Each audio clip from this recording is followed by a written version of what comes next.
It's a fine bit of work back there. Truth told, I'm surprised you made it out of there in one piece. You and the dam. I'm impressed to say the least, and that's no easy thing.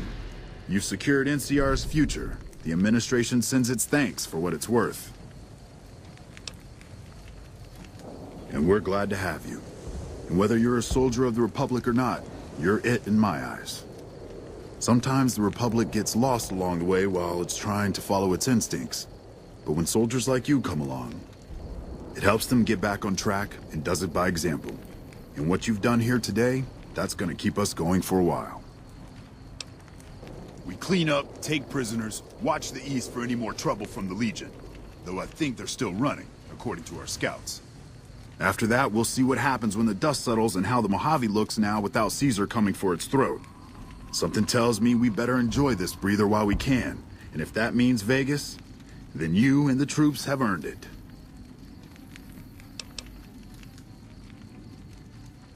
Can't keep the courier spirit down, eh? Fair enough. We'll clean up here. Kind of curious how this is going to pan out in the long run, but I guess history will tell us in its own sweet time.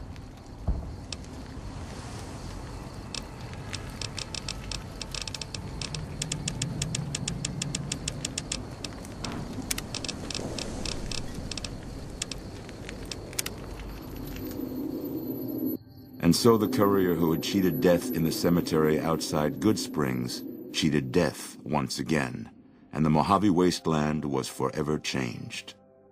The new California Republic celebrated its second victory at Hoover Dam, establishing definitive control over the entire Mojave wasteland. Soon after, they negotiated terms to annex the Strip, Freeside, and many surrounding communities.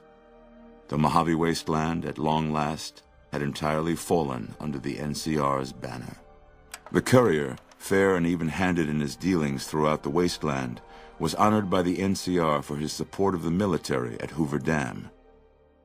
He was presented with the Golden Branch, the highest civilian decoration given by the Republic. With the help of the gunrunners, the Boomers developed a healthy trading relationship with the NCR. Eventually, the Boomers began wandering out into the wasteland while still preventing outsiders from entering Nellis. Never weakened by NCR, the Fiends staged an attack against Camp McCarran during the Second Battle of Hoover Dam. Though NCR repulsed the Fiends, they suffered heavy losses in the process. After the NCR's victory at the dam, the followers of the Apocalypse were pushed out of Old Mormon Fort during its occupation by NCR forces. NCR further encouraged them to leave Outer Vegas entirely, and the followers had no choice but to comply. Goodsprings saw more trade along I-15 after NCR gained control of the Mojave wasteland, but with that came a heavy burden of the Republic's taxes. Some old-timers, unable to handle the cost, were forced to move on, grumbling all the while. After generations of being beaten down, the great Khans were finally broken by the courier. Those few who avoided the courier's wrath moved north into the wilderness of Idaho, where they tried once more to rebuild. With no cure for the Nightkin schizophrenia in sight, the disgruntled Nightkin left Jacobstown. Without a treatment, their insanity grew. The crazed Nightkin terrorized the wasteland, and Jacobstown suffered repeated reprisals from mutant-hating humans. In the end, the surviving mutants abandoned Jacobstown entirely, its existence quickly forgotten by the rest of the wasteland. After the NCR victory at Hoover Dam, the temporary truce between them and the Kings blossomed into a full-scale relief effort for the people. While the NCR made repeated entreaties that Freeside join the Republic, the Kings steadfastly maintained their independence. After Ray's brain was transplanted into Rex's cybernetic body, it took Rex some time to adjust to the old scrapyard dog's memories. Eventually, Rex's mind settled peacefully, melding his own memories with that of long travels with old Lady Gibson. Though Novak was a low-priority target for the Legion, many of Novak's citizens died in its defense.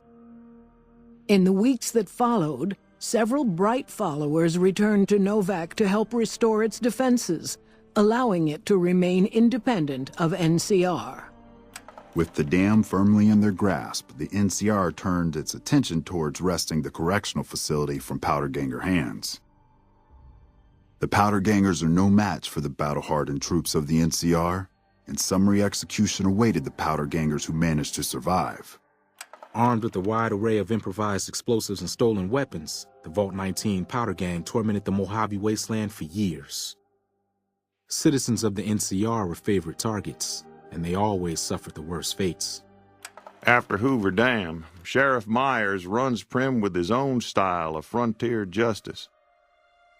He deals with most folks fairly, but now and then someone winds up dead with little to no evidence against them. And so the Courier's Road came to an end, for now.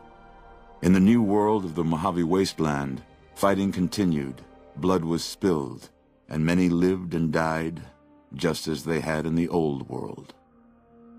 Because war never changes.